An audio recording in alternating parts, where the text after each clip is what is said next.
August বিপ্লবে বিক্ষোভকারীদের ওপর সমন্বিত হামলা চালায় পুলিশ ও আওয়ামী লীগের সশস্ত্র ক্যাডাররা, জাতিসংঘের প্রতিবেদন। বাংলাদেশে হাসিনা সরকারের পতনে যুক্তরাষ্ট্রের ভূমিকা নেই, জানালেন ট্রাম্প। মোদি ট্রাম্প বৈঠকে দুদেশের বাণিজ্য সম্প্রসারণের আশা। অন্তর্বর্তী সরকারকে বিভ্রান্ত করার চেষ্টা করছে বিভিন্ন রাজনৈতিক দল, বলছেন বিএনপি নেতারা। সংস্কার শেষে দ্রুত নির্বাচনের তাগিদ। এবং ভালোবাসা দিবসে ফাল্গুনের রঙের ঢেউ বইমেলায় তরুণ তরুণীর উপস্থিতিতে সবখানে প্রাণের জয়গান। শিশু প্রহরেও নতুন আবহ।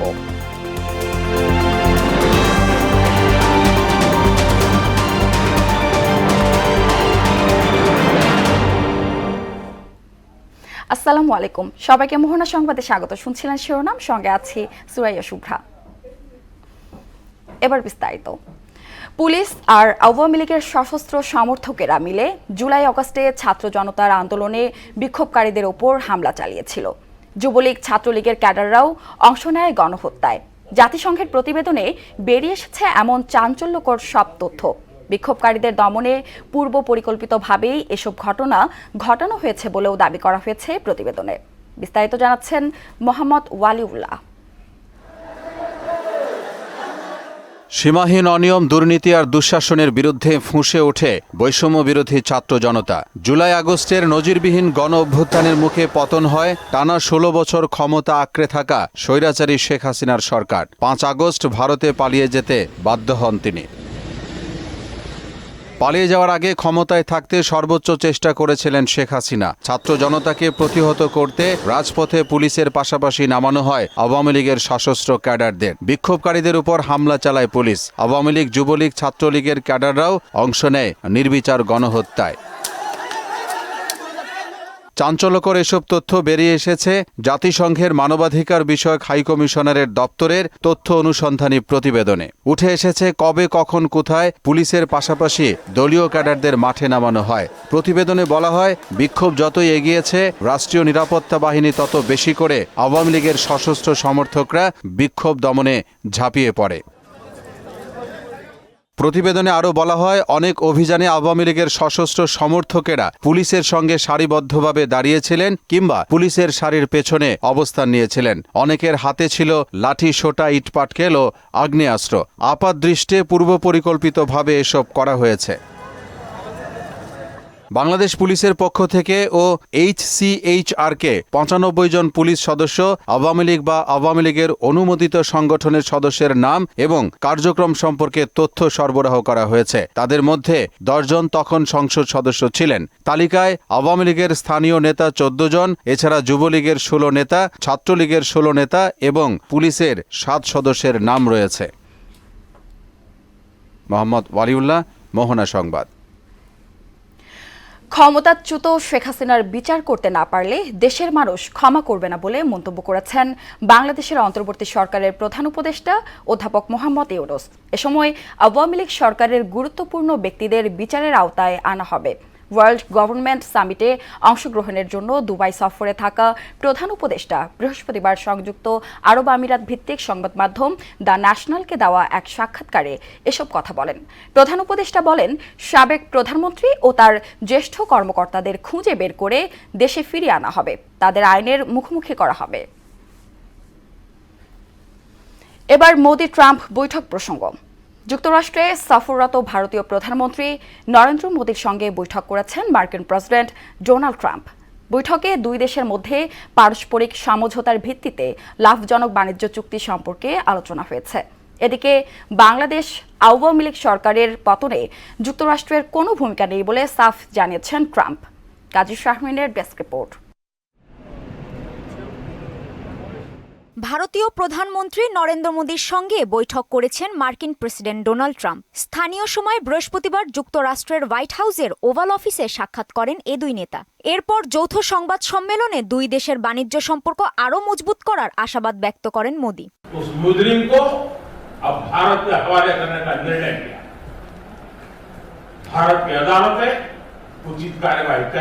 তিনি বলেন, দুই দেশের মধ্যে পারস্পরিক সমঝোতার ভিত্তিতে লাভজনক বাণিজ্য চুক্তি দ্রুতই সম্পন্ন হবে। শুল্কে ছাড়, নতুন ব্যবসায়িক চুক্তি এবং চীনের সঙ্গে সহযোগিতার সম্ভাবনায় বাণিজ্য যুদ্ধ রুখে দেওয়ার প্রত্যাশা ব্যক্ত করেন তিনি।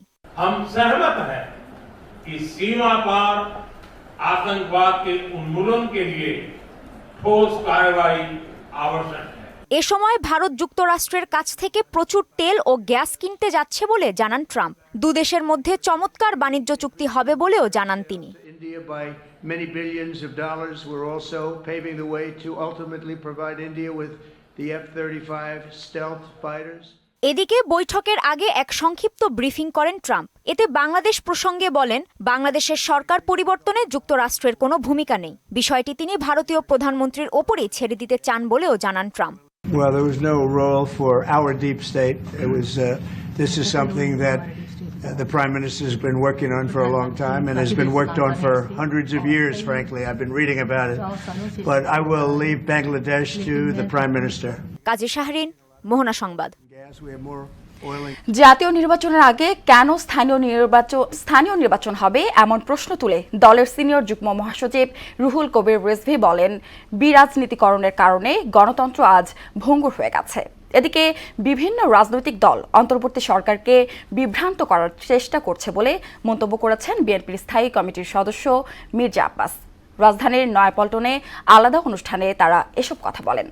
তানজিদ ভূঁইয়ার প্রতিবেদন। রাজধানীর নয়াপল্টনে দলের কেন্দ্রীয় কার্যালয়ে পবিত্র শবে বরাত উপলক্ষে মিলাদ মাহফিলের আয়োজন করে বিএনপি। এ সময় দলের সিনিয়র যুগ্ম মহাসচিব রুহুল কবির রিজভী বলেন, জনগণের কাছে ক্ষমতা হস্তান্তর করতেই লড়াই করেছে দেশের মানুষ। অত্যাবশ্যকীয় সংস্কার শেষ করে দ্রুত নির্বাচনের দাবি জানান তিনি। বিএনপি বলেছে যে জাতীয় সংসদ নির্বাচন এটা হচ্ছে একটা জাতীয় নির্বাচন। এই নির্বাচনের মধ্যে দিয়ে রাজনৈতিক ক্ষমতা রাজনীতিবিদের হাতে থাকবে, আর এই ক্ষমতার উৎস হচ্ছে জনগণ। জনগণের কাছে ক্ষমতা ফিরিয়ে দিলে রাজনৈতিক শক্তি বিকশিত হবে এবং সেই রাজনৈতিক বিকশিত শক্তির মধ্যে দিয়ে যত নির্বাচন আছে সেই নির্বাচন হবে।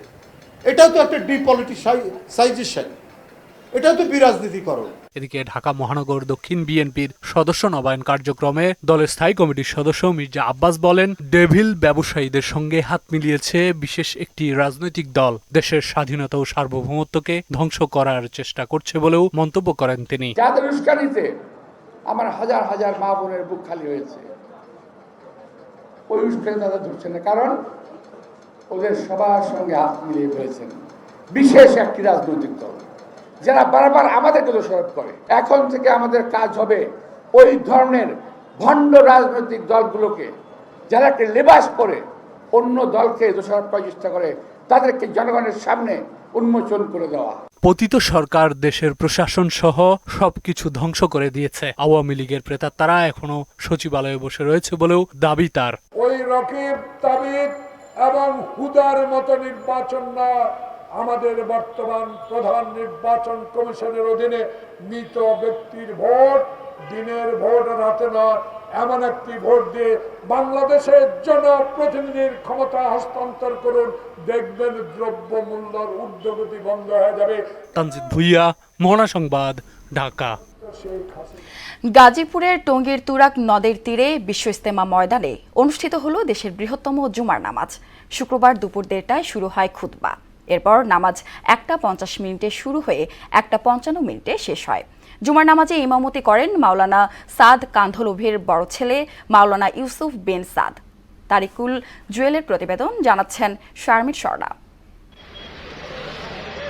এবারই প্রথম শবে বরাতের রজনীতে আয়োজিত হচ্ছে বিশ্ব ইজতেমা।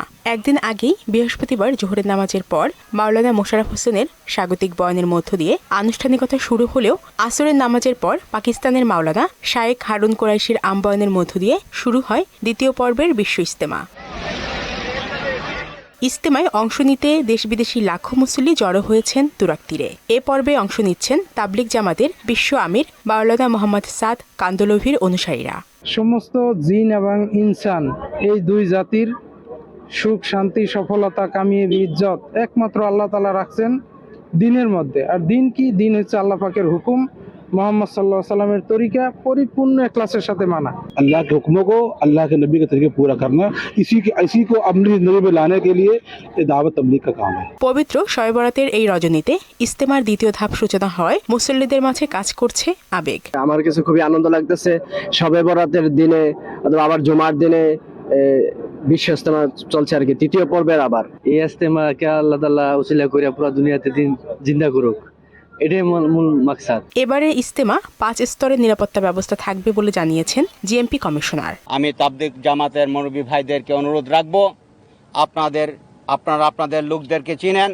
যদি কোনো আগন্তুক, কোনো সন্ত্রাসী আপনার মনে হয় দেশের অন্য প্রান্ত থেকে ডেভিল হান্টের নামে আমরা যেই অভিযান চালাচ্ছি, সেই অভিযানের প্রেক্ষিতে আপনার এখানে এসে ভর করছে, আপনাকে অস্থিতিশীল করার চেষ্টা করছে, আপনারা সেটি লক্ষ্য রেখে আমাদের হাতে ধরিয়ে দিবেন। শুক্রবার থেকে ইস্তেমার দ্বিতীয় পর্বের মূল কাজ শুরু হওয়ার কথা থাকলেও শবে বরাত ঘিরে বৃহস্পতিবার ইস্তেমার কার্যক্রম শুরু হয়। 16 ফেব্রুয়ারি দ্বিতীয় পর্বের আখেরি মোনাজাতের মধ্য দিয়ে শেষ হবে 58তম বিশ্ব ইস্তেমা। শারমিন স্বর্ণা, মোহনা সংবাদ। ধর্মীয় ভাবগাম্ভীর্যের মধ্য দিয়ে সৌভাগ্যের রজনী পবিত্র শবে বরাত পালন করছেন দেশের ধর্মপ্রাণ মুসলমানরা। মহান আল্লাহর রহমত ও নৈকট্য লাভের আশায় নফল নামাজ আদায়, কোরআন তেলাওয়াত, জিকির, ওয়াজ ও মিলাদ মাহফিল সহ নানা ইবাদত বন্দেগীর মধ্য দিয়ে রাতটি অতিবাহিত করছেন তারা। সৌভাগ্যের এই রজনীতে রাজধানীর ঢাকা সহ সারা দেশের সর্বস্তরের মুসলমানরা মহান সৃষ্টিকর্তা আল্লাহ তাআলার সন্তুষ্টি অর্জনের জন্য ইবাদত বন্দিগিতে মশগুল রয়েছেন। এই রাতটি মুসলমানরা শবে বরাত বা সৌভাগ্যের রজনী হিসেবে পালন করে থাকেন। এ রাত লাইলাতুল বরাত হিসেবেও পরিচিত। পবিত্র শবে বরাতকে কেন্দ্র করে রাজধানীর বাজারগুলোতে বেড়েছে ক্রেতা সমাগম। তবে বাজারে এখনও সহজলভ্য হয়নি সয়াবিন তেল। দাম বেড়েছে বিভিন্ন মশলার। পাশাপাশি গরু, খাসি, মুরগির বাজারও রমজানকে সামনে রেখে চড়তে শুরু করেছে। চাহিদা কম থাকলেও মাছের বাজারও চড়া। MR আসাদের রিপোর্ট। পবিত্র শবে বরাত আজ মুসলিম ধর্মাবলম্বীদের জন্য বিশেষ এদিন। এ দিনটিকে পরিবারের সবার সঙ্গে পালন করতে রান্নায় প্রয়োজন হয় বিশেষ সদাইয়ের, আর তাই রাজধানীর বাজারে ভিড় বেড়ে যায় ক্রেতাদের। বাজারে সয়াবিন তেলের সংকট এখনো কাটেনি। ব্যবসায়ীদের সঙ্গে বৈঠকে এর সমাধান খুঁজতে সরকারের প্রতি আহ্বান জানিয়েছেন দোকানিরা। তেল নাই, বেচতে পারতেছি না, করতে গিয়ে দিব, আমাদের কাছে থাকলে আমরা দিব। অনেক বড় লোক কাস্টমার যায় সয়াবিন তেল চায়, যে না সয়াবিন তেল তো আমাকে দেয় না কোম্পানি, সাপ্লাই নেই। এই ব্যাপারে আমি সরকারের কাছে একবার অনুরোধ করবো যে সয়াবিন তেলের ব্যাপারটা নিয়ে সরকার যেন একটা আলাদা ব্যাপারটা উদ্যোগ নেয়।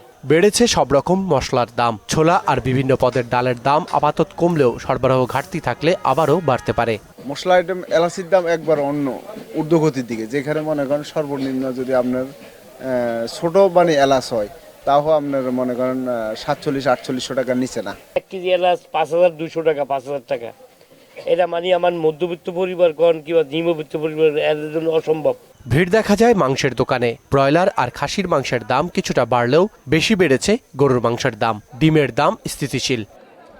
হাঁসের ডিম 240, লাল ডিম 230, সাদা ডিম 125। গরুর মাথা হলো 500 টাকা কেজি, কলিজা হলো 700 টাকা কেজি, আর ভুড়ি হলো 350 টাকা কেজি, আর ফ্যাপসা 400 টাকা,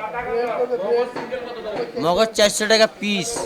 আগে আমরা কিছু কম বেচছিলাম, এখন মনে করেন তেলের টাইম আছে, সবরাতের টাইমে 750। দাম একটু খালি ব্রয়লার বাড়ছে, আর অন্য কিছু বাড়ে নাই। এই সপ্তাহ চলতেছে আপনার দেশিটা 550 টাকা কেজি। অরিজিনাল কক যেটা, এটা হলো 270 টাকা 75 টাকা বাজার, আমরা 300 টাকা বিক্রি করতেছি।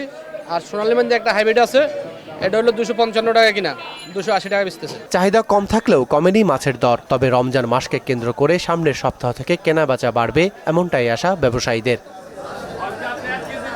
MR আসাদ, মোহনা সংবাদ, ঢাকা।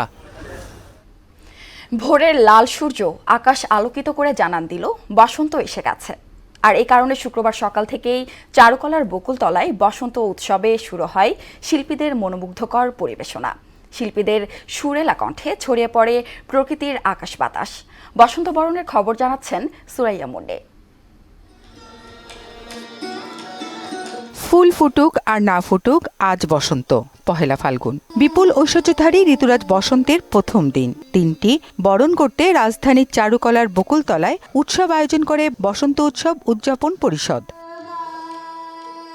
ফাগুনের প্রথম তেজদীপ্ত রবির আলো নাচনে লাগবে দোলা উৎসবপ্রিয় বাঙালির মনে। বিপুল তরঙ্গ প্রাণে আন্দোলিত হবে সবাই। উৎসব ঘিরে ভালোবাসার কথা জানান আগতরা।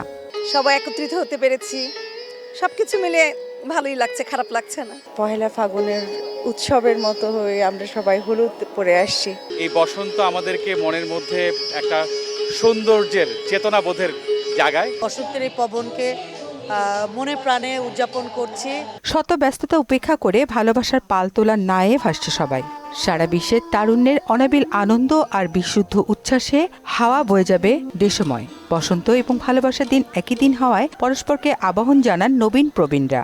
ভালো লাগছে সবাইকে দেখি, আর সবাই আমরা একই হলুদ সে বসন্তর কালার পরেছি সবাই, অনেক ভালো লাগছে। সংস্কৃতি, কৃষ্টি, কালচার সবকিছুকে ভালোবাসাই হচ্ছে আমাদের লালন করা, বুকে ধারণ করা। বাঙালির যে মুক্তির কথা সেটা বৈশাখ ফাল্গুন থেকে বলবে, সারা বছর বলবে, সারা সময়টাই বলবে। 25 বছরের তরুণ, 5 বছরের তরুণ, আমরা সবাইকে নিয়ে বাংলাদেশে করতে চাই। চারুকলার আয়োজনে থাকছে শাস্ত্রীয় সঙ্গীত, বসন্তের গান, কবিতা, আবৃত্তি, লোকগান এবং নৃত্য। এ আয়োজনে মোট 42টি সাংস্কৃতিক দল অংশ নেয়। অনুষ্ঠান শুরু হয় সকাল 7:30টায়, শেষ হয় বেলা 11:30টায়। বসন্তের আগমনে প্রকৃতিতে দেখা দিয়েছে নতুন আনন্দ। এই আনন্দ ছড়িয়ে পড়ুক ছোট বড় সবার মাঝে, এমনটাই প্রত্যাশা সবার। সুরাইয়া মুন্নি, মোহনা সংবাদ, ঢাকা। 14 ফেব্রুয়ারি বিশ্ব ভালোবাসা দিবস। মানুষে মানুষে বন্ধুত্ব, মমতা ছড়িয়ে দেওয়ার প্রত্যয়ে নানা আয়োজনে রাজধানী সহ সারা দেশে উদযাপন করা হচ্ছে দিনটি। এবারের ভালোবাসা দিবস আরও রঙিন হয়ে ওঠে ঋতুরাজ বসন্তের আগমনে। বিস্তারিত জানাচ্ছেন Mahbub Hasan Ripon. Love is the most important thing in life. কিছুটা কম্প্রোমাইজ করতে পারলে জীবনটা সুন্দর হয়। ভালোবাসা কোমল, স্নিগ্ধ ও প্রশান্তিময় এক অনুভূতি। রবীন্দ্রনাথের মতো করে বললে ভালোবাসা যেন উষার আলোয় তার ফুলের প্রকাশ। যে আমাকে ভালোবাসবে সে আমাকে আজীবনের জন্যই ভালোবাসবে, যেন আমাকে না ছেড়ে চলে যায়। শুধু একদিন না, প্রত্যেক দিনে আমার কাছে ভালোবাসা দিবস। আমরা 26 বছর ধরে একসাথে আছি এবং আশা করছি যতদিন বেঁচে থাকবো একসাথে ভালোবাসার সহিত বেঁচে থাকবো। প্রত্যেকটা মানুষ ভালোবাসার চাদরে ঘিরে থাকুক সেই প্রত্যাশা করি। শিল্প, সাহিত্য, সংস্কৃতি থেকে পৌরাণিক উপাখ্যান সবখানে ছড়িয়ে ছিটিয়ে ভালোবাসার মানবিক গল্প। ভালোবাসা মানে প্রকাশের জন্য আজকে আসলে এই দিনটা। ফ্যামিলির বন্ডিংটা ফ্যামিলির থেকেই তৈরি হবে, বাইরে থেকে কেউ তৈরি করে দিতে পারবে না। পরিবারের সবাইকে নিয়ে যে মুক্তভাবে ঘোরাফেরা করব, সেই স্থান আমাদের শহরগুলোতে খুবই কম। ভালোবাসি কথাটি বলার জন্য কোনো নির্দিষ্ট দিনক্ষণের প্রয়োজন না হলেও বিশ্ব ভালোবাসা দিবসকে ঘিরে থাকে নগর জুড়ে নানা আয়োজন। সেই আয়োজনকে আরও বেশি প্রাণোচ্ছল করে তোলে ঋতুরাজ বসন্তের আগমন। বাসন্তী শাড়ি পরা বা হলুদের মধ্যে এসে যে মাও প্রিপারেশন নিয়ে আসছে যে আমরা ফাল্গুনে বের হব। আমার ভালোবাসা মানে তো দেশকে ভালোবাসা, দেশের উপরে কিছু নাই। অনেক প্রেমিক প্রেমিকাই আছেন ভালোবাসার জন্য, ভালোবাসার মানুষের জন্য যারা সর্বোচ্চটুকু ত্যাগ করে ঠাঁই করে নিয়েছেন ইতিহাসে। তাদেরই একজন সেন্ট ভ্যালেন্টাইন্স, যার জীবন উৎসর্গের স্মৃতিকে ঘিরে বিশ্বব্যাপী উদযাপিত হয়ে আসছে বিশ্ব ভালোবাসা দিবস বা ভ্যালেন্টাইন্স ডে। আমি খুব বেশি মিস করি আমার মাকে। আমার মা প্রায় 6 বছর যাবৎ মারা গেছে, বাট বাবা খুব বেশি আদর করে। তার রাজকন্যা যেমন ছিলাম এখনো আছি। এক আশ্চর্য সম্পদ, এক ক্ষয়হীন আশা, এক মৃত্যুহীন মর্যাদা। পৃথিবীতে এই প্রাণগুলো দীর্ঘজীবী হোক ভালোবাসার অমীয় শক্তি দিয়ে। সমস্ত হিংসা বিদ্বেষ ভুলে একটি মানবিক, সাম্য এবং ভালোবাসার ভূখণ্ড প্রতিষ্ঠিত হোক, এমনটি প্রত্যাশা এখানে অংশগ্রহণ করা সাধারণ নাগরিকদের। মাহবুব হাসান রিপন, মোহনা সংবাদ, ঢাকা। এবার বইমেলার মোহনায়।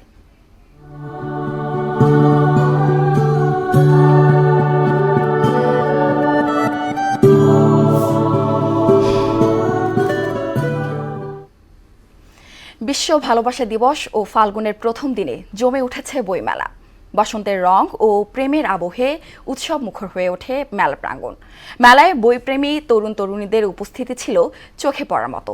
এদিন ছিল লাল আর হলুদের আধিপত্য। লেখক, পাঠক, প্রকাশকরাও ছিলেন প্রাণবন্ত। বসন্তের প্রথম দিনের বইমেলার গল্পই থাকছে মনিরুল ইসলামের প্রতিবেদনে। বাতাসে ফাগুনের অন্যরকম ঘ্রাণ, সাথে নতুন মলাটে করকরে বইয়ের ভিন্ন রকমের পোড়াগন্ধ। এমন সুন্দর অনুভূতির দিনেই বইমেলা ছিল জমজমাট।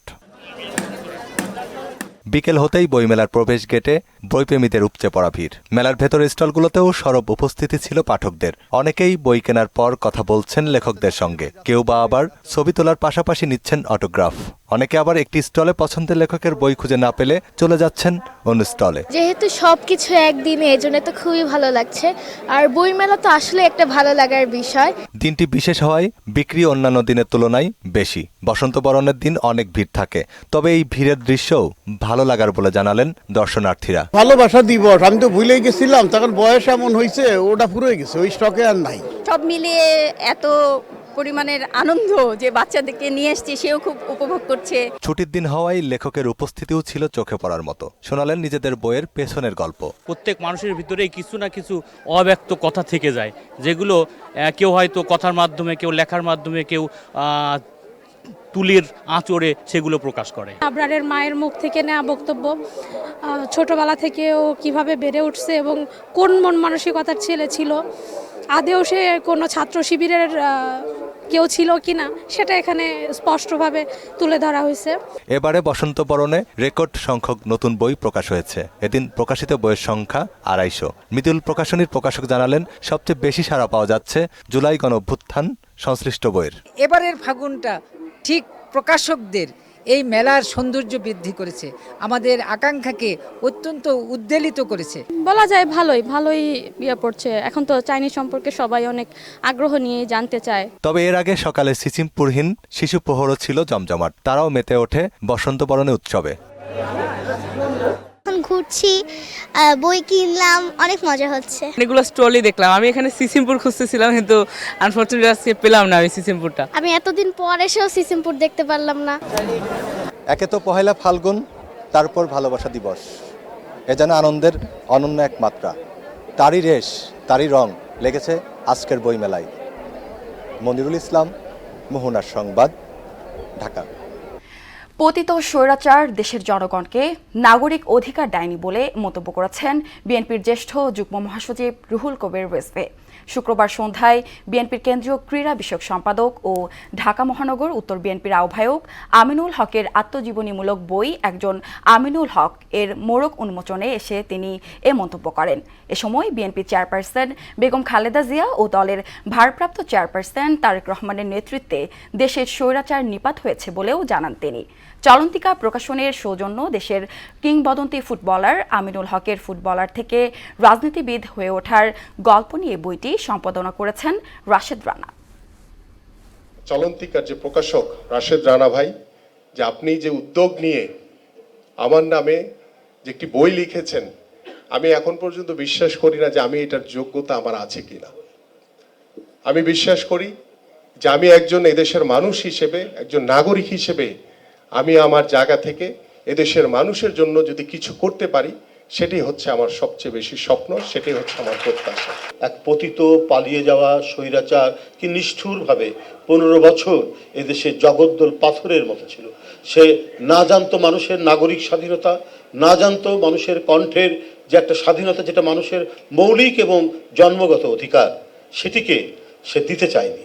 এর বিরুদ্ধে দীর্ঘ সংগ্রাম হয়েছে দেশনেত্রী বেগম খালেদা জিয়ার নেতৃত্বে, এবং পরে এর পটভূমি রচনা করেছেন নেতৃত্ব দিয়ে জনাব তারেক রহমান সাহেব। মেলার নাম বউ মেলা। যে মেলায় ছোট বড় সব বয়সী মেয়েরাই এখানে বেচাকেনা করেন। 200 বছরের ঐতিহ্যবাহী বগুড়ার গাবতলীর পোড়াদহ মেলার দ্বিতীয় দিন বসে এ মেলা। এলাকার নানা বয়সী মেয়েরা আসেন মেলায়।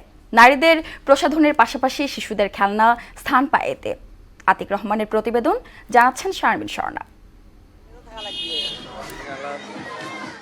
বগুড়া শহর থেকে প্রায় 10 কিলোমিটার পূর্বে গাবতলীর মহিষাবান ইউনিয়নের গোলাবাড়ি বাজার সংলগ্ন ইছামতি নদীর শাখা গাড়িদহ খালের তীর ঘেঁষে সন্ন্যাসী পূজা উপলক্ষে বসে ঐতিহ্যবাহী পোড়াদহ মেলা। বিশাল আকৃতির মাছের জন্য বিখ্যাত এই মেলা উপলক্ষে আশপাশের 20 গ্রামের বাড়িতে শুরু হয় উৎসব। প্রতিটি বাড়িতে নতুন বৌজামাই যেমন আসেন, তেমনি পুরনো আত্মীয় স্বজনও কেউ বাদ পড়েন না।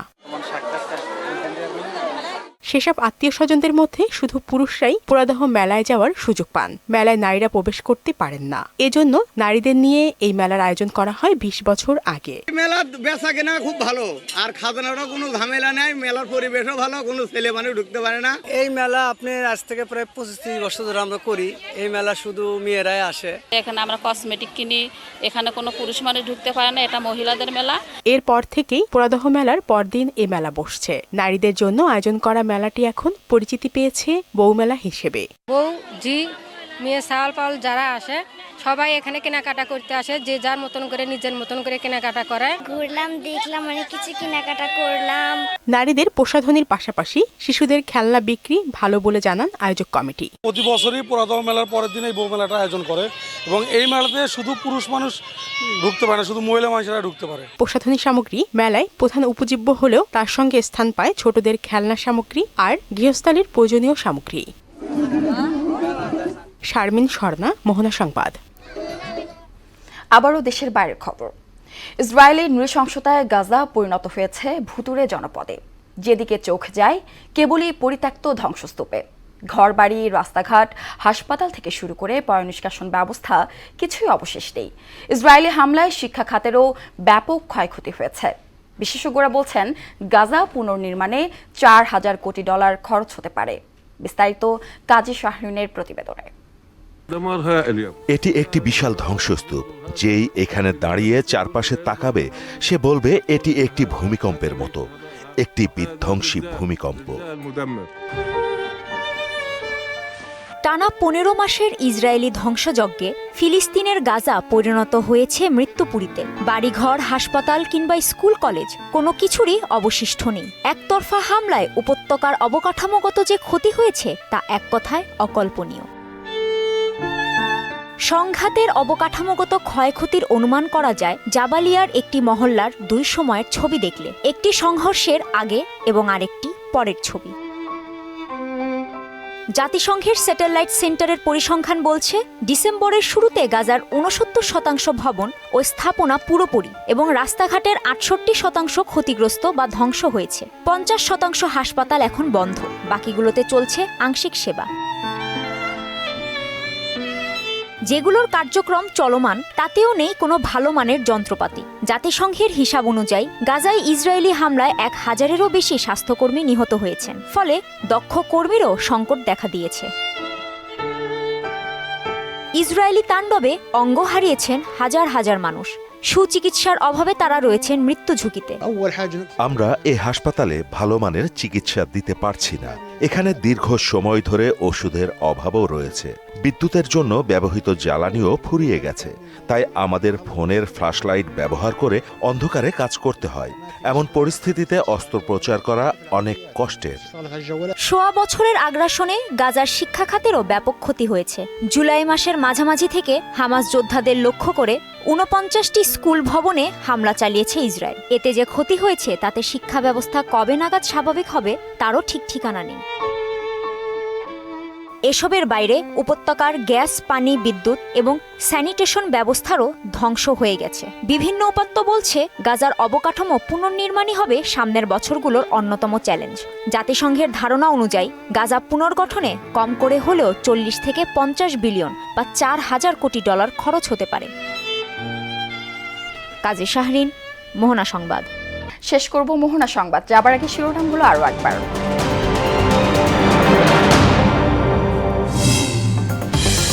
জুলাই অগাস্ট বিপ্লবে বিক্ষোভকারীদের ওপর সমন্বিত হামলা চালায় পুলিশ ও আওয়ামী লীগের সশস্ত্র ক্যাডাররা, জাতিসংঘের প্রতিবেদন। বাংলাদেশে হাসিনা সরকারের পতনে যুক্তরাষ্ট্রের ভূমিকা নেই জানালেন ট্রাম্প। মোদি-ট্রাম্প বৈঠকে দুদেশের বাণিজ্য সম্প্রসারণের আশা। অন্তর্বর্তী সরকারকে বিভ্রান্ত করার চেষ্টা করছে বিভিন্ন রাজনৈতিক দল, বলছেন বিএনপি নেতারা। সংস্কার শেষে দ্রুত নির্বাচনের তাগিদ। এবং ভালোবাসা দিবসে ফাল্গুনের রঙের ঢেউ বইমেলায় তরুণ তরুণীর উপস্থিতিতে সবখানে প্রাণের জয়গান, শিশু প্রহরেও নতুন আবহ।